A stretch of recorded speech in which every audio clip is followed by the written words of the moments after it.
శుక్లాంబరధరం విష్ణుం శశివర్ణం చతుర్భుజం ప్రసన్నవదనం ధ్యాయేత్ సర్వవిఘ్నోపశాంతయే. మహాలయ అమావాస్య నాడు చెప్పుకోవలసిన ప్రత్యేక సంకల్పం. మీ కుటుంబ సభ్యులందరూ ఈ రోజున కలిసి చెప్పుకోవలసిన పవిత్ర వచనం. మీ గోత్ర, మీ పేరు చెప్పి ఈ క్రింది సంకల్పం చెప్పండి. నా జన్మకు మూలమైన తల్లిదండ్రులకు నా అనంతకోటి నమస్కారములు. వారి మూలమైన తాతలకు, ముత్తాతలకు నా అనంత ప్రణామములు.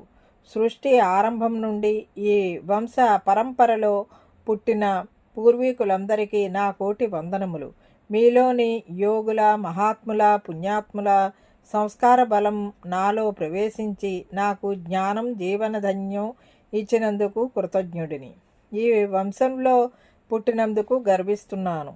మీ సద్గుణాలు నాలో కలిసి లోకహితకార్యాలు చేయుటకు శక్తి ప్రసాదించండి.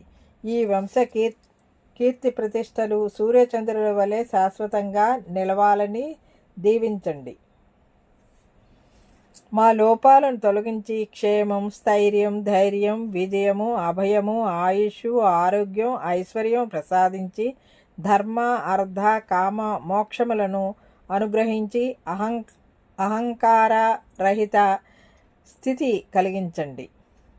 అష్టవసువులు, ఏకాదశ రుద్రులు, ద్వాదశాదిత్యులు, త్రిమూర్తులు, త్రిమాతలు, అష్టదిక్పాలకులు, నవగ్రహాలు, సమస్త గురువులు మరియు దేవతామూర్తులందరికీ ఆశీస్సులను కోరుకుంటూ ఈ మహాలయ అమావాస్య రోజున త్రికరణ శుద్ధిగా సంకల్పం చేసి మా పూర్వీకులందరికీ నమస్కరిస్తున్నాను. ఈ సంకల్పం ఇదండి ఈనాటి వీడియో. ఈ వీడియో కనుక మీకు నచ్చినట్లయితే లైక్ చేయండి, షేర్ చేయండి, కామెంట్ చేయండి, సబ్స్క్రైబ్ కూడా చేయండి. మరిన్ని వీడియోలు కావాలంటే బెల్ ఐకాన్ని నొక్కండి. Thank you very much.